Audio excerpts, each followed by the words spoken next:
አባታችሁን ግደሉ። ዛሬ በዚህ ቪዲዮ አባታችሁን እንዴት መግደል እንዳለባችሁ ነግራችኋለሁ። ወንድ ልጅ በመጀመሪያዎቹ የጉርምስና እድሜዎች ውስጥ ሁለት ድምጾች ይኖራሉ። አንደኛው የአባቱ ድምጽ ነው፣ ማለት ይሄ ነው ትክክል፣ እንደዚህ ነው ማድረግ ያለብህ፣ በዚህ ጋር ነው መሄድ ያለብህ፣ በዚህ ጋር ነው መውጣት ያለብህ የሚለውን የሚነግረው የአባት ድምጽ አለ። ሁለተኛው ደግሞ እያደገ የመጣ የራሱ ድምጽ አለ፣ ማለት ከራሱ ከማንነቱ የሚመጣ ጎልማሳ ወይም እያደገ ያለ ሰው ድምጽ አለ፣ የራሱ ድምጽ ማለት ነው። እና እነዚህ ሁለቱ ድምጾች እርስ በርሳቸው ብዙ ፋይት ያደርጋሉ፣ ይታገላሉ። ያንን ወንድ ሊያደርጉት ብዙ ሀሳባቸውን ይሰጡታል ወይም ይታገሉታል። የወንድ ልጅ ህይወት ከሚያከብዱ ነገሮች አንዱ ከአባቱ ጋር ያለው ግንኙነት ነው። ከዚህ በፊት አባት አልባ ልጆች ምን አይነት ልጆች ናቸው፣ ወይም አባት አልባ ስንሆን ወይም ከአባታቸው ጋር ያላደጉ ልጆች ወይም ዲስታንት የሆኑ አባት ያላቸው ልጆች ምን አይነት ካራክተር ይኖራቸዋል የሚለውን በዚህ ቪዲዮ ላይ በደንብ አብራርተን አቅርበነዋል። ዛሬ ግን በዚህ ቪዲዮ አባታችንን መግደል እንዴት እንዳለብን እነግራችኋለሁ። አባታችንን መግደል ስላችሁ ፊዚካሊ መግደል ወይም በትክክል እንደዚህ መግደል አይደለም፣ እሱ ወንጀል ነው። ሜታፎሪካሊ ግን አባትየው መሞት አለበት። እንደውም ሲግመንድ ፍሮይድ ምን ይላል? ወንድ ልጅ ወንድ የሚሆነው አባቱ ሲሞት ነው ይላል። እና የእሱ ተማሪ የነበረው ደግሞ ካርል ዩንግ አባትየው ፊዚካሊ መሞት አይጠበቅበትም፣ ሜታፎሪካሊ ወይም በምሳሌ መሞት ይችላል፣ ወይም አባቱን በምሳሌ መግደል ይችላል ብሎ ይናገራል። እና የአባት መሞት ለወንድ ልጅ መወለድ መነሻ ቦታ ነው ተብሎ ይነገራል ብዙ ጊዜ። እና ይሄ ለምን ኢምፖርታንት ሆነ የሚለውን በደንብ ነግራቸዋለሁ። እንግዲህ ገና ከልጅነታችን ስናድግ ጀምሮ ቤታችን ውስጥ ያለው ጋድ ፊገር ወይም እንደ እግዚአብሔር ያለ ትልቅ ምሳሌ አድርገን የምናስቀምጠው አባታችንን ነው። እድለኛ ሆነን ጥሩ አባት ካለን ያ ጋድ ፊገር እያሳደገን እያጎለመሰን ይመጣል። እድለኛ ካልሆንና ነርቸር የሚያደርገን በደንብ የሚያስተምረን፣ የሚመክረን፣ የሚገስጸን፣ የሚኮረኩመን፣ የሚያሳድገን አይነት አባት ካላገኘን ደግሞ ያ የአባት ወይም የአምላክ ምሳሌ ሆኖ የተቀመጠው አባታችን ወደፊት ለሚመጡት ሚዝረብል የሆኑ ነገሮችና ለህይወታችን ምስቅልቅል ጥሩ መንገድ ከፍቶ ይተወናል ማለት ነው። ስለዚህ በወንድ ልጅ ህይወት ውስጥ አክቹዋሊ በየትኛውም በወንድም በሴትም ልጆች ህይወት ውስጥ በተለይ በህፃናት እድሜያቸው ላይ የአባት ድርሻ በጣም አስፈላጊና የማይተካ ድርሻ ነው። እናት የማትተካው ወይም ጎረቤት ቤተሰብ የማይተካው ድርሻ ነው። አባት ብቻ የሚተካው ድርሻ ነው። አሁን ከልጅነታችን ስናድግ ቅድም እንዳልኳችሁ ያ የአባት ፊገር እንደ እግዚአብሔር ያለ ይሄ ሁሉን የሚችል አድርገን የማሰብ ቴንደንሲ ይኖረናል። ልጆች ስንሆን በተለይ መጀመሪያዎቹ ይሄ እስከ 3-4 ዓመት አካባቢ ያለው እድሜያችን ላይ አባት ሁሉን ነገር ያውቃል። በቃ እና የሆነ ነገር ስትፈልጉ አባታችሁ ነው የምትጠይቁት። እያደጋችሁም ስትመጡ የሆነ ነገር ስትፈልጉ አባታችሁ ያውቃል ብላችሁ ነው የምታስቡት። እሱ ሁሉ ነገር ያውቃል፣ ሁሉ ነገር ያደርጋል። ምንም የሚሳነው ነገር የለም። ዓለም ላይ ያያችሁት ነገርን በሙሉ መግዛት ይችላል።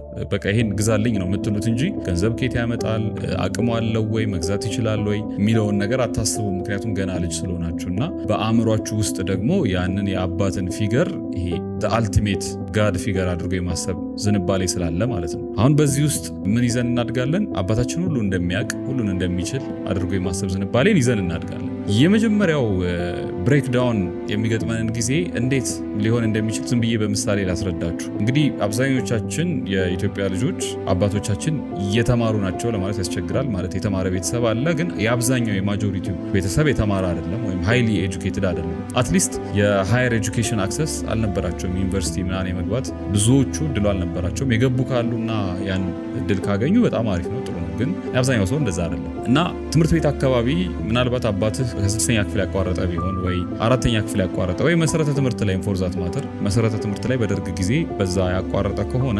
የመጀመሪያዎቹን የትምህርት ቤት ዓመትህን ምናልባት ኤቢሲዲ ምናምን ስትማር፣ ሀሁ ስትቆጥር፣ ፊደል ስትማር፣ መደመር፣ መቀነስ የመጀመሪያዎቹን 1 ሲደመር 1 ስንት ነው 2 የሚለውን ስትጠይቀው አባትህ ያውቃል። ትምህርት ቤት ሄደህ በጣም የሚገርም ሴታፕ ተሰርቶ ብዙ ልጆች ተሰብስበው ምናልባት 50-60 የመንግስት ትምህርት ቤት የምትማር ከሆነ ወይ ደግሞ የግል ትምህርት ቤት ከሆነ በዛ አነስ ባለ ቁጥር ብቻ ባለው ሴታፕ የሆነ እውቀት ሊሰጥህ የሚችል በጣም ትልቅ ፊገር አስተማሪ የሚባል ትልቅ ፊገር መጥቶ ያ አስተማሪ ኤክስፕሌን የሚያደርገውን ነገር አባትህ ያውቀዋል። እና ቤት ስትመጣ አባዬ እንደዚህ ተማርን ብለህ ስትጠይቀው አባትህ ያውቀዋል ኦልሬዲ እና ኮንፈርም ያደርግልሃል፣ ያረጋግጥልሃል። አባትህ ሁሉን ያውቃል። አባትህ ሁሉን ቻይ ነው። መንገድ ላይ ይዞ ሲሄድ ምናልባት የሆነ መኪና ድንገት ቢጮህና ክላክስ ቢያደርግ እና ብትደነግጥ አባትህ ጥምጥም ያደርግና ያቅፋል እና ይዞ ችግር የለው ምን ያለው ይልሃል። ሶ ዩ ፊል ላይክ ሲኖትራክ እንኳን ቢመጣ አባትህ ዝም ብሎ ገፍተር አድርጎ ሲኖትራኩን ማባረር የሚችል መስሎ ይሰማል። አባትህ ሁሉን ነገር ይችላል፣ ሁሉን ነገር ያውቃል። ስለዚህ የአባትህ ልጅ ትሆናለህ ማለት ሁሉ ነገር አንደር ሂዝ ፕሮቴክሽን፣ በሱ ጥንቃቄ፣ በሱ ጋይዳንስ፣ በሱ እርዳታ፣ በሱ መሪነት ስር ህይወትህን ትመራለህ ማለት ነው። አንድ ቀልድ አለ። ምን ይባላል? አንድ ልጅ ጓደኞቹ መሃል ተሰብስበው እኔ እኮ አባቴ በጣም ጉልበተኛ ነው እንደዚህ 50 ኪሎ ምናምን እቃ ብድግ አድርጎ በአንድ እጁ ያነሳል እና አባቴ በጣም ጉልበተኛ ነው ብሎ ይነግራቸዋል። ሁለተኛው ልጅ ደግሞ እንደ እኔ አባት በጣም የሚገርም ነው፣ በአንድ እጁ 50 መኪና ነው የሚያስቆመው፣ አንተ 50 ኪሎ ይገርምሃል ወይ ምናምን ነገር ይለዋል። እና እንዴ አባት ምን አይነት ሰው ነው ብለው ሲጠይቁት ትራፊክ ነው አላቸው ይባላል። ልጆች እንደዚህ አይነት ቴንደንሲ ይኖራቸዋል። በቃ አባታቸው ሁሉ ነገር ይችላል። 50 መኪና በአንድ እጁ እንደዚህ ማስቆም ይችላል። ያንተ አባት በጣም ጎበዝ ነው፣ የኔም አባት በጣም ኃይለኛ ነው፣ ሁሉ ነገር ይችላል። አሁን ችግሩ የሚመጣው 1 ሲደመር 1 ላይ አባትህ አንደርስታንድ ያደርጋል፣ ይገባዋል። 2 ሲደመር 2 ሲሆን ይገባዋል። 10 ሲደመር 10 ሲሆን ይገባዋል። 5ኛ ክፍል ስትደርስ 6ኛ ክፍል ስትደርስ የሳይንስ ጥያቄዎች መምጣት ይጀምራሉ። ማለት አበባዎች እንዴት ነው የሚያድጉት፣ እጽዋት ኦክሲጅን ነው ካርቦን ዳይኦክሳይድ ነው የሚተነፍሱት ምናምን የሚል ሲሊ የሚመስሉ ለእኛ ጥያቄዎች ይመጣሉ።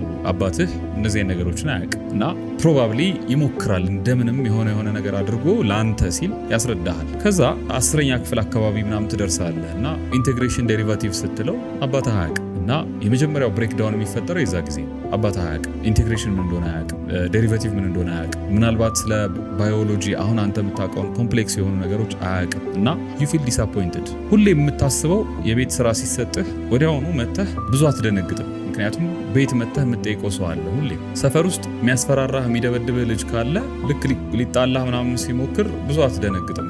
አባቴ ያለ ብለህ ትነግረዋለህ ወይ ታስፈራረዋለህ ይብል በአባት። አሁን ግን የመጀመሪያው ብሬክዳውን የሚፈጠረው እዚህ ጋር ነው። ትምህርት ቤት ትሄዳለህ፣ ማታውቀው ነገር ይነገርሃል። ከዛ በኋላ ሴፍ እንደሆንክ ይሰማሃል። ምክንያቱም አባቴ ያውቀዋል ብለህ ታስባለህ። ቤት ትመጣለህ፣ አባትህን ስትጠይቀው አባትህ አያውቅም፣ ምንድን ነው ዴሪቫቲቭ ይልሃል እና የዛ ሰዓት ትደነግጣለህ። እንዴ አባቴ የማያውቀው ነገር አለ ትላለህ እና ዩ ፊል ዲስአፖይንትድ። መጀመሪያ ላይ ዲስአፖይንትድ ነው የምትሆነው። እንዴት አያውቅም ብለህ በአባት ትናደዳለህ፣ መበሳጨት ትጀምራለህ። እንዴት አያውቅም? ሂዝ ጋድ ሂዝ ማይ ዳድ፣ አባቴ ነው፣ አምላክ ነው፣ እንደ ጋድ ፊገር ነው እና እንዴት አያውቅም ብለህ መበሳጨት ትጀምራለህ።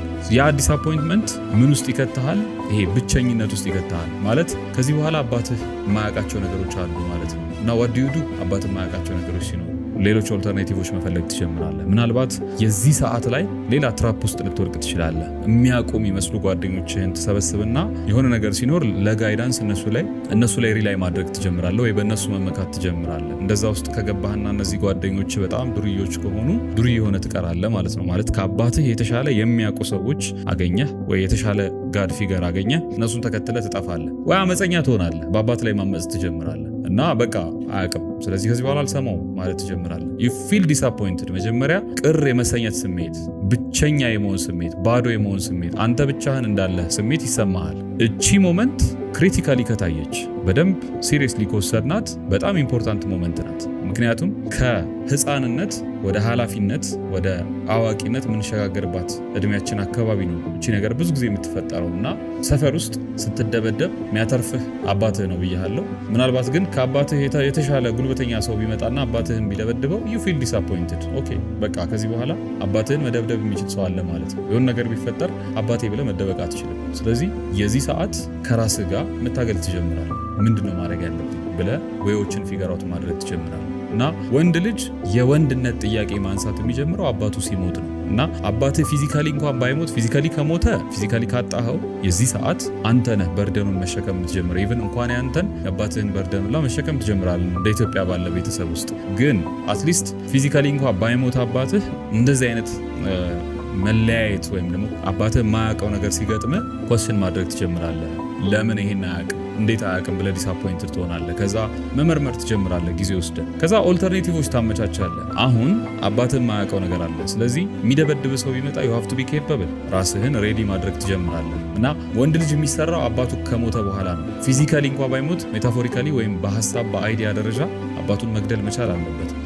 ወንድ የሚሆነው አባቱ የቤቱ ዋና ፊገር፣ የቤቱ ዋናው ኢሜጅ ከኢሜጁ ሲወጣ ነው። ጥሩ ካራክተር የማይኖረው ከሆነ ወይም አንተን ያሳደገህ አባት ስፔሲፊካሊ ጥሩ ካራክተር የማይኖረው ከሆነ እነዛ መጥፎ ካራክተሮቹ አንተ ላይ ተጣብቀው ይቀራሉ። ማለት የሱን ለምሳሌ የሚደበድብህ አባት ከሆነ የሆነ ነገር ጥሩ ነገር ስታደርግ ብቻ የሚያመሰግንህ አባት ከሆነ ወይ አባት የቤቱ ህግ ነው ማለት ሂዝ ዘ ሎው ሂዝ ዘ ጋድ ብያቸዋለሁ። እና ያ የቤቱ ህግ የምትመራበት የህይወት ፕሪንሲፕል ሳይቀር 10ቱ ትእዛዛት ሁላ ሳይቀር አባትህ የሰጠ ካራክተር ይሆናል ብዙ ጊዜ። እና በጣም ብዙ ልጆች የአባታቸውን አፕሩቫል ፍለጋ ወይም አባታቸውን ለማስደሰት ወይ አባታቸው የሚፈልገውን አይነት ሰው ለመሆን አባታቸው መጥፎ መሆኑ እንኳን ነው የምላችሁ መጥፎ ሆኖ እንኳን ያ አባታቸው የሚፈልገውን አይነት ሰው ለመሆን በጣም እድሜያቸውን ያባክናሉ እና ያ የአባት ድምፅ ሳይለንስ መደረግ አለበት የሆነ እድሜ ላይ። ለምሳሌ ዩኒቨርሲቲ ሄዳችኋል እና አባታችሁ በጣም ጥሩ ሰው ነው፣ ፎሎ አፕ ያደርጋችኋል፣ ነርቸር ያደርጋችኋል፣ ከስር እየተከታተለ አንዳንድ ነገሮችን ፕሮቫይድ ያደርግላችኋል። እንዲህ ብታረግ ጥሩ ነው እያለ ይነግራችኋል። ይሄ በጣም ኢምፖርታንት አባት ነው የሚለውን በሙሉ መከተል አለባችሁ። ነገር ግን የፈለገ እንኳን ጥሩ ቢሆን አት ዘ ኤንድ ኦፍ ዘ ዴይ እሱ ሌላ ሰው ነው ማለት እሱ ሌላ ወንድ ነው፣ አንተ አይደለም። እና አባትህ የማይኖርበት ጊዜ ላይ አንተ በራስህ ዲሲዥኖችን መውሰድ የምትችልበት አቅሙን ማጎልበት መቻል አለብህ። አባትህ ጎበዝ ከሆነ ኦፍኮርስ እነዚህ ነገሮች እየሰራ ያሳድግሃል ማለት ሪስፖንሲቢሊቲ ይሰጥህና ዞር ብሎ ቼክ እንኳን ሳያደርግ ሳያጣራህ ዝም ብለህ በራስህ ተሯሩጠህ ለፍተህ ወድቀህ ተሰብረህ ያንን ነገር ሰርተህ እንድትመጣ እድሉን ይሰጣል። ጎበዝ አባቶች እንደዚህ ያደርጋሉ። ወይ ደግሞ ባትል እንኳን በሌለበት ኢንቫይሮንመንት ወይም ብዙ መከራ በሌለበት ቤት ውስጥ እንኳን እያደገ ልጁ መከራ ያበሉታል። ለምሳሌ የራይድ የምናምን መክፈል እየቻሉ በታክሲ ይልኩታል። ሶዛት ይሄ ልጅ ማወቅ አለበት አክቹዋሊ ሪል ላይፍ እንዴት ነው ሰው እየኖረ ያለው የሚለውን ማወቅ አለበት። የሀብታም ልጅ ሆኖ እንኳን የትምህርት ቤት በታክሲ ከህዝብ ጋር እየተጋፋ የሚሄድ ሰው አውቃለሁ። ወይ በሰርቪስ ምናምን ልጆቻቸውን ከአብዛኛው ሰው ጋር የሚልኩ ሰዎች አውቃለሁ። እና ልጆቻቸው ቴስት እንዲያደርጉት እንዲያዩት መከራውን እንዲለምዱት። ቻሌንጅ በሌለበት ቤት ውስጥ መከራ በሌለበት ቤት ውስጥ ልጆቹን ዴሊበሬትሊ መከራ ውስጥ የሚከታ አባት አለ። ሶዛት ያ ልጅ ጠንካራ ሆኖ ራሱን የሚችል ሆኖ አባቱን ሳይፈልግ ያ ውሃ ውስጥ የመከራ ውሃ ውስጥ ዋኝቶ የሚወጣ ጀግና እንዲሆን አባቱ ለመከራ አሳልፎ ሊሰጠው ይችላል። እንደዚህ የሚያደርጉ አባቶች ካሉ በጣም አሪፍ ነው። እንደዚህ አይነት አባቶች መጨረሻ ላይ ልጆቹን አባቱን የማይፈልግ ወይም ደግሞ የአባቱ ገዛ የአባቱ እርዳታ ሳያስፈልገው በራሱ ነገሮችን ማድረግ የሚችል ልጆችን ማፍራት ይችላሉ። አሁን ችግሩ ግን የሚሆነው ጥሩ አባት ካልሆኑ ብዙ ጊዜ ዲፔንደንት ነው የሚያደርጓችሁ ማለት ሂዘሎ። ስለዚህ ህጉ እሱ ስለሆነ እሱ የሚያወጣውን ህግ ታከብራለህ፣ በሱ ህግ ትገዛለህ። ሞስት ፕሮባብሊ ደግሞ አባትህ ጥሩ ካልሆነ የሚያወጣው ህግም ጥሩ አይደለም ማለት ነው። ማለት ፐርሰናሊቲው ጥሩ ካልሆነ ዲክቴት የሚያደርገው ካራክተርና ቤት ውስጥ እንዲደረግ የሚፈልጋቸው ነገሮችም ጥሩ አይደሉም ማለት ነው። እና እሱን ለመስማት በምትጥርበት ቅጽበት ራስህን ሉዝ እያደረግ ትሄዳለህ። የማይፈለጉ ካራክተሮች ከአባትህ ዴቨሎፕ እያደረግ ትመጣለህ። በተለይ ደግሞ ማቹር እየሆንክ ስትመጣ እያደግክ ስትመጣ ለምሳሌ ዩኒቨርሲቲ ገብተህ ወይ ትምህርት 12ኛ ወደክ የተወሰነ ነገር ፈላልገህ ስራ አገኘህና ስራህን መስራት ስትጀምር ዩ ፊል ላይክ የሆነ በርደን ጀርባህ ላይ እንዳለ። ምክንያቱም የአባትህ ድምፅ ሁሌ ይጮሃል። አንተ ልጅ ምንም እንደዚህ አላደረክም ምናምን ይልሃል ከኋላ ሆኖ። በዚህ በኩል ደግሞ የራስህ ድምፅ አለ። ሁለቱ ድምፆች ይከራከራሉ ማለት ይሄኛው ድምፅ አንተን እሱ በሚፈልገው መልኩ መቅረጽ ይፈልጋል። ይሄኛው ድምፅ ደግሞ ያንተ የራስህ ድምፅ ነው። እኔነትን ማንነቱን መስራት ይፈልጋል። እና በእነዚህ በሁለቱ ድምፆች መካከል ብቻህን ስትወዛገብ ልትኖር ትችላለህ። እና ያለው አማራጭ ይሄኛውን ድምፅ ሳይለንስ ማድረግ ነው ወይም ማጥፋት ነው። የአባትህን ድምፅ ማጥፋት አለብህ። አባትህ ጥሩ እንኳ ቢሆን ነው ባይዘው አባትህ ጥሩ እንኳ ቢሆን ይሄኛውን ድምፅ ማጥፋት አለባት። ዘንድ ኦፍ ዘ ዴይ ከአባትህ የምትወስዳቸው ካራክተሮች ጥሩ ሆነው እነዚህን ካራክተሮች ወደዚህኛው ድምፅ ትጨምራቸውና በዚህኛው ባስኬት ውስጥ አድርገህ ራስህን የምትመራ ራስህን ጋይድ የምታደርግ አንተ ህግ የምትሆን አንተ እግዚአብሔር አይነት ካራክተር የምታመጣ ወንድ ሆነ ራስህን ትሰራለህ ማለት ነው። ስለዚህ ሌትሰይ ዩኒቨርሲቲ ነው ያላችሁትና ዩኒቨርሲቲ ሆናችሁ የአባታችሁ ጋይዳንስ ስቲል እያስፈልጋችሁ፣ ነገር ግን አሁን ማቹር ሆናችኋል። አባት እናት የሌለበት ኢንቫይሮንመንት ላይ ነው ያላችሁትና አባትህ የተሻለ አሪፍ ሰው ከሆነ ሊስት አውት እናደርጋቸዋለን። የአባትህን ካራክተር በሁለት ቦታ እናወጣዋለን። አባትህ ጥሩ የሆነባቸው ቦታዎች ኤሪያዎች ይኖራሉ። አባትህ መጥፎ የሆነባቸው ደግሞ ኤሪያዎች ይኖራሉ። እና ጥሩ የሆነባቸውን ኤሪያዎች አዶፕት ታደርግና ተወስዳቸውና አባትህ ሲነግርህ አይደለም። ለምሳሌ ማምሸትህ ጥቅም ከሌለውና በጊዜ ግባ የሚል ከሆነ አሁን አባትህ አያስፈልግህም። ከዚህ በኋላ ዩል ቢ ዘ ሎው ማለት ነው። አንተ ራስህን አውቀህ ኦኬ ከዚህ በኋላ አላመሽም አባቴ ስለሚለኝ አይደለም፣ ወይም ደግሞ አባቴ ሲሰማ ደስ ስለሚለው ብቻ አይደለም። አንሴስተራል ፕራይድ ያስፈልጋል ማለት አባትህን ማኩራት መቻል አለብህ። ግን ደግሞ ጀስት ለዛች አፕሩቫል ስትል አይደለም የምታደርገው። አንተ ራስህ ዩ አር ዘ ሎው ከዛ በኋላ አንተ ራሱ ህግ ነህ ማለት ነው። ስለዚህ ከዚህ በኋላ አምሽቼ አልገባም። ለምን እንዲህ ስለሆነ አባቴ እንደዚህ አምሽቼ እንዳልገባ የሚፈልገው ለዚህ ምክንያት። ስለዚህ ከዚህ በኋላ ይህንን እኔ ስለማምንበት እኔ ነኝ ዲሳይድ ያደረግኩት፣ አባቴ አይደለም ዲሳይድ ያደረገው። የአባትህን ፈቃድ የአንተ ፈቃድ ታደርገውና አንተ ከዛ በኋላ ለኔክስት ጀኔሬሽን እንደዚህ አይነት ህጎችን ሴት የሚያደርግ ትክክለኛ ወንድ ትሆናለህ፣ ምሳሌ ኤግዛምፕል ትሆናለህ ማለት ነው። አባትህ ደግሞ ምናልባት ትንሽ ነገር ስታጠፋ የሚደበድብህ፣ ከዛ ደግሞ ጥሩ ነገር ስታደርግ አፕሪሺየት የሚያደርግህ ሆነ እንበል እና ቤት ውስጥ ፍቅር የምታገኘው አባትህ ፍቅር የሚያሳይህ ጥሩ ነገር ስታደርግ ወይም የሆነ ነገር እሱን የሚያስደስተውን ነገር ስታደርግ ብቻ ሆነ እንበል። አሁን ዩኒቨርሲቲ ስትገባ ብቻህን ስትሆን የሆነ ነገር እሱን ሊያስደስተው የሚችል ካራክተር ዝም ብለህ ሰብኮንሺየስሊ ዴቨሎፕ ታደርጋለህ። እሱን ሊያስደስተው የሚችለውን ነገር እንዴት ላደርግ እችላለሁ ምናምን ብለህ መጨነቅ ትጀምራለህ እና ሳታስበው ባይ ዘ ዌይ ይሄ ካራክተር ሌሎች ቦታዎች ላይ ሪፍሌክት ማድረግ ይጀምራል። ሁለት ኦፕሽን ያለው እንደዚህ አይነት ልጅ ማለት መጥፎ ካራክተሮችን ከአባቱ የወሰደ ልጅ ከአባቱ ውጪ አክት የሚያደርግባቸው ቦታዎች ላይ ሁለት አይነት ኦፕሽን ያለው። አንደኛ አመፀኛ ይሆናል። አመፀኛ የመሆን እድል አለው እና አባትህ መጥፎ ከሆነ ኦቶሪቲ ላይ ማመፅ ትጀምራለህ። ለምሳሌ አስተማሪ ካለ በቃ አስተማሪ አይመችህም። አንተ አስተማሪ የሚልን መስማት አትፈልግም። ዝም ብለህ ገና ለገና ከአስተማሪ ስለመጣ ሀሳቡ ብቻ የሚቃወመው ልጅ ትሆናለህ። ወይ ደግሞ ስራ ቦታ ተቀጥረህ አለቃ ማትወድ ሰው ትሆናለህ። ልክ አለቃ የሆነ ነገር ሲያዝህ ጀስት አለቃ ስላዘዘ ብቻ፣ ምክንያቱም ቢሃይንድ የአባትህ ትራውማ ስላለ አባትህን የተቃወምክ ይመስልሃል። ባይ ዘ ዌይ ኤግዛክትሊ አባትን እየተቃወምክ እንደሆነ ላታስብ ትችላለህ በሰዓቱ። ምክንያቱም የለም እንዲህ የተደበቀ ካራክተር የተደበቀ ማንነት ስለሆነ ፊት ለፊት አታየውም እና እሱን የተደበቀውን ካራክተር ፍሮንት ላይን ማምጣት አለብን፣ ኢንቨስቲጌት ማድረግ አለብን። ማን ነው የተቃወምክ ያለው? አንዳንዴ ዝም ብላችሁ በተራ ነገር በጣም በቃ ተበሳጭታችሁ ልትጮሁ ትችላላችሁ፣ ትናደዱ ትችላላችሁ፣ ወይ ኦቨር ሪያክት ልታደርጉ ትችላላችሁ እና እንደዚህ አይነት ኢንዲኬሽኖችን ስታገኙ ኦኬ ፋይን፣ ለምንድን ነው እንደዚህ ያደርገው ብላችሁ ኢንቨስቲጌት ማድረግ ይኖርባቸው። ምክንያቱም ከኋላ የአባት ካራክተር የፈጠረው ችግር ሊኖር ስለሚችል ማለት ነው። ሶ የመጀመሪያው ሀፕን የሚያደርገው አመፀኝነት ነው፣ ወይም ልጁ አመፀኛ የመሆን እድል አለው። ሁለተኛ ደግሞ በጣም ሰብሚሲቭ እና ሰዎችን ለማስደሰት የሚጥር ሰው የመሆን እድል አለው ልጁ። መጥፎ አባት ወይም መጥፎ ካራክተር እያያችሁ የምታድጉ ከሆነና አባታችሁን የማትገሉ ወይም ራሳችሁን የማትገነቡ ከሆነ ከነዚህ ሁለቱ አንዱ ላይ ኢንዳፕ የማድረግ ወይም የመውደቅ እድል አላችሁ። ይሄ ልጅ ያገኘው ኦቶሪቲ ላይ ያመጻል። ጓደኞቹ ዲክቴት ሊያደርጉት ሊያዙት የሚሞክሩ ከመሰለው አመፀኛ ይሆናል። በቃ ምንም አይነት ነገር መታዘዝ የሚፈልግ ልጅ አይሆን። አስተማሪው የሚያዘው ከሆነ ይበሳጫል። እንዴት ማለት አስተማሪውን አይደለም የተቃወመ ያለው ወይም ደግሞ የትምህርት ቤት ኃላፊውን አይደለም የተቃወመ ያለው። ስራ ቦታም ሲሆን አለቃውን አይደለም የሚቃወመው፣ አባቱ ነው የተቃወመ ያለው በሱ ቤት። ግን አክቹአሊ ባህሪው ሪፍሌክት የሚያደርገው ስራ ቦታው ላይ ወይ ትምህርት ቤቱ ላይ ወይ ሪሌሽንሺፑ ላይ ወይ የሆነ ነገር ላይ ነው ሪፍሌክት የሚያደርገውና አመፀኛ የምትሆኑ ከሆነ ካራክተራችሁ እንደዚህ አይነት ነገር የምታዩበት ከሆነ you have to be careful። አባታችሁ ምን አይነት ሰው መሆኑን ወደ ኋላ ተመልሳችሁ ማየት መቻል አለባችሁ። ሁለተኛው ሰብሚሲቭ የሚሆኑ ልጆች ደግሞ አሉ። ማለት ኦቶሪቲ የሚባል ነገር ፈልገው አንዳንዴ ኢቭን ኦቶሪቲ ራሱ ሳይኖርባቸው በህይወታቸው ዝም ብለው አለቃ የሚፈልጉ ሰዎች አሉ። የሆነ ሰው ከላይ ሆኖ እንዲያዛቸው እንዲነግራቸው ምናምን የሚፈልጉ ሰዎች አሉ። ያ ከአባታቸው ጋር የነበራቸው ግንኙነት ጥሩ ሳይሆን ሲቀር ነው። ማለት አባታቸው በጣም ዶሚናንት ሆኖ ኤክሰርሳይዝ እንዲያደርጉ ራሳቸው ሁሉን ነገር እንዲሰሩ እድል የማይሰጣቸው ከሆነና ልክ እንደ ውሻ በገመድ ታስረው የሆነች ነገር ማንሳት ሲፈልጉ በአባታቸው ጋይዳንስ የሚያነሱ ከሆነ ሁሉ ነገር የሚያሳያቸው አባታቸው ከሆነና ሁሉ ነገር የሚያደርገው አባታቸው ከሆነ ስቲል ያ ህግ አልተሰበረም ማለት ነው እና አደልት ሆነው አድገው ትልቅ ሆነው ራሱ የሚያደርጉት አባታቸውን ፕሊዝ ማድረግ ማስደሰት ነው። ልክ የሆነ አስተማሪ ሲያገኙ የአባት ፊገር አድርገው የማሰብ ያንን አስተማሪ እና ለዛ አባት ወይም ለዛ አስተማሪ ሰብሚት የማድረግ በቃ እሱን ሊያስደስት የሚችል አክቹዋሊ እውነታውን አይደለም። ለምሳሌ ባዮሎጂ የተማሩ ከሆነ ባዮሎጂን መማር ጎበዝ መሆን ባዮሎጂ ላይ ሳይሆን ባዮሎጂ አስተማሪ ሊያስደስተው የሚችሉ ነገሮችን ማድረግ የለም ወይም ደግሞ አለቃቸው ጋር ስራቸውን ፕሮፐርሊ መስራትና ፕሮፐርሊ ያንን ፕራክቲስ ማድረግ ሳይሆን ያንን አለቃ ሊያስደስተው የሚችሉ የሆኑ ነገሮችን በማድረግ ሾፍ በማድረግ ለምሳሌ ልክ እሱ ሲመጣ ጉድ ጉድ በማለት እንደዚህ አይነት ነገሮችን የማሳየት ቴንደንሲ ይኖራቸዋል። ይሄ ከአባታቸው ጋር በነበረው ችግር የሚመጣ ነው ባይዘው። ስለዚህ የአባት ፊገር በጣም ኢምፖርታንት ነው። ግን ልጆች ከአባታቸው ነፃ መውጣት አለባቸው። ነፃ መውጣት አለባቸው ስንል በጥላቻ በቂ ማለት ነው። ማለት ለአባታቸው ምንም አይነት ጥላቻ ማሳየት የለባቸው። አባታቸው ጥሩ ከሆነ በጣም አመስጋኝ መሆን አለባቸው። አባታቸው መጥፎም ከሆነ እንደዚህ አይነት መጥፎ ነገር በህይወታቸው ሊገጥማቸው ስለማይችል ይሄንን ኤክሰርሳይዝ እንዲያደርጉ ድሉን ስለሰጣቸው አሁንም አባታቸውን ማመስገን መቻል አለባቸው። ነገር ግን ከምስጋና ጋር ከአባታቸው መለያየት አለባቸው።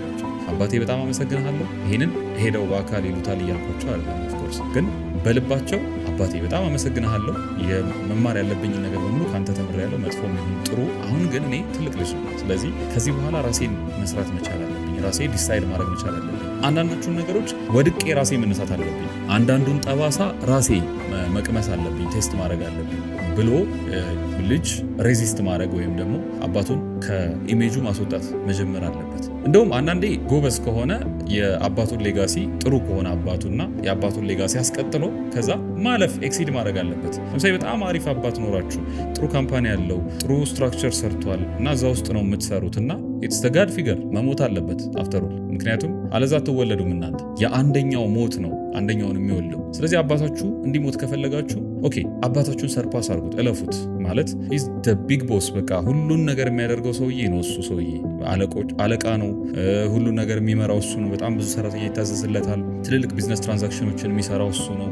ወይ ትልቅ ካምፓኒ ያላችሁና እንደ ቤተሰብ እንበልና ያንን ራን የሚያደርገው እሱ ነው። ኢዝ ዘ ጋድ ፊገር አባታችሁ። ነገር ግን you have to work hard እሱን ሰርፓስ ለማድረግ ወይም ለማለፍ። አንተ አባትህ የደረሰበትን ድረስ መጀመሪያ፣ ከዛ እለፈው። አባትህን መግደል ማለት ፊዚካሊ መግደል አይደለም። አባትህን መግደል ማለት ፊዚካሊ መግደል አይደለም። ወይም ለአባትህ የሆነ ጥላቻ ማሳደር አይደለም። ወይም አባት አያስፈልገኝም በቃ እኔ ከዚህ በኋላ ጎረምሳ ነኝ አድጌያለሁ ብለህ መጥፎ አይነት አቲቲዩድ ከአባትህ ጋር መነጋገርም አይደለም። አባትህን መግደል ማለት ለሁለት ጌቶች አለመገዛት ማለት ነው። ማለት አንተ አለህ፣ አባትህ አለ። ሶ አሁን አድገሃል፣ ትልቅ ሆነሃል፣ ራስህ ዲሲዥኖችን መውሰድ ጀምረሃል። ህይወትህ ላይ በተለይ ማቹር ሆነህ ከ25 ዓመት አልፈህ ኦር እርሊ ሆንም ማቹር የምታደርግ ከሆነ በዛ እድሜህ ላይ የህይወት ዲሲዥኖችን ውሳኔዎችን መውሰን ጀምረሃል እና ከ18 ዓመት በታች አይደለም፣ በአባትህ ጥላ ስር አይደለም ያለው፣ ወይ አባትህ አይደለም አሁንም ገንዘብ የሚልክልህና የሚያሳድግህና በራስህ ሰርተህ ራስህን ችለህ የምትኖር ከሆነ አባትህን መግደል አለብህ። ከዚህ በኋላ አያስፈልግም። አባትህ ትልቅ ፊገር ነው፣ ትልቅ ምሳሌ ነው። ነገር ግን አዲስ ልጅ መወለድ አለበት፣ አዲስ ሰው መምጣት አለበት። ለሁለት ጌታ አትገዛም። የመጀመሪያው ጌታ አባትህ ነው። አሁን አባትህ መሞት አለበት። ሁለተኛው ጌታ አንተ መወለድ አለበት፣ አንተ መነሳት አለበት። ከዛ በኋላ ያንተ ደግሞ ኤምፓየር ይመጣል፣ ወይም ያንተ ጊዜ ያንተ ዘመን ይመጣል። አሁን የሱ ጊዜ አልፏል ማለት ነው። እሱ አንተን የመሰለ ሰው ሰርቶ አልፏል። በመጥፎም ይሁን በጥሩ። በመጥፎ ከሆነ ኢትስ ዩር ሪስፖንሲቢሊቲ። አሁንም የሱ ስራ የሱ ድርሻ አይደለም። ፊክስ ማድረግ ያንተ ሪስፖንሲቢሊቲ ነው። በነገራችን ላይ ቤተሰቦቻችን የብዙዎቻችን ሃይሊ ኤጁኬትድ ስላልሆኑ ትልልቅ ትምህርት እድል ስላላገኙ ብዙ ስህተቶችን ሊሰሩ ይችላሉ እና ባለመማር ባለማወቅ ያደረጉት እንጂ ዴሊበሬትሊ እኛን ለመጉዳት ወይ እኛ ላይ መጥፎ ነገር ለማድረግ አስበው ያላደረጉት ነገር ስለሆነ ይቅርታ ማድረግ መቻል አለብን። የመጀመሪያው ወንድ ልጅ ራሱን የሚሰራበት መንገድ ከአባቱ ጋር መታረቅ ነው። ማለት ጥላቻ ተቃርኖ ካለ እሱን ሶልቭ ማድረግ መቻል አለብህ። ማለት አባት ኢነሚ አይደለም፣ ጠላት አይደለም፣ ሊገል የተነሳ ሰው አይደለም። መጀመሪያ ከአባት ጋር ሰላም መሆን አለብህ፣ መታረቅ መቻል አለብህ እና የሱ ፕሬዘንስ ማተር የማያደርግበት ወይም ደግሞ እሱ ባይኖርም አንተ ብቻህን የሱንም ሌጋሲ ያንተንም ኤምፓየር የምታስቀጥልበት አቅም ላይ መድረስ መቻል አለብህ። እሱን ለማድረግ መጀመሪያው ፕራዮሪቲ ወይም ቅድሚያ ሊደረግ የሚገባው ነገር ምንድን ነው? ከአባት ጋር መታረቅ ነው። አባትህ በህይወት ከሌለስ ከአባት ጋር በሰላም ለመኖር ወይም ደግሞ ከአባትህ መንፈስ ጋር ከአባትህ ሀሳብ ጋር ከአባትህ ስሜት ጋር በሰላም ለመኖር የአባትህን ሀሳቦችና ያንተን ሀሳቦች ማስታረቅ መቻል አለብህ። ምናልባት አባትህ ጥሩ ነገር አድርጎ ላይሆን ይችላል ያለፈው እና እሱን ይቅርታ ማድረግ መቻል አለብህ። በቃ ሞቷል፣ ኦልሬዲ የለም፣ አጠገብህ የለም። አንድ ፊዚካሊም ቢኖርና አባትህ ከአንተ ጋር ድጋሚ ግንኙነት የማይኖረው ከሆነ ባለማወቅ ያደረገው ነው ብለህ ብትወስደው በጣም ቀላል ማለት ለአንተ ይቀላል ይቅርታ ብታደርግ። ስለዚህ ይቅርታ አድርግለትና ራስህን ነፃ አውጣ። ምክንያቱም አስሎንጋስ የእሱን ሀሳቦች ተሸክመህ የምትኖር ከሆነ ሁሌም የእሱን ሀሳብ የምታራምድለት ከሆነ ኢቭን በመጥፎ እንኳን ተጣልታችሁ እንኳን የአባትህን ጥላቻ ቂም ይዘህ የምትኖር ከሆነ አሁንም የእሱ ባሪያ ነህ ማለት ነው። ከባርነት አላመለጥክም። ስለዚህ አሁን የራስህ ሰው መሆን አለብህ፣ ነፃ ሰው መሆን አለብህ። ነፃ ለመውጣት ደግሞ ሶሉሽን ኢዝ አባትህን መግደል አለብህ። አባታችሁን ግደሉ።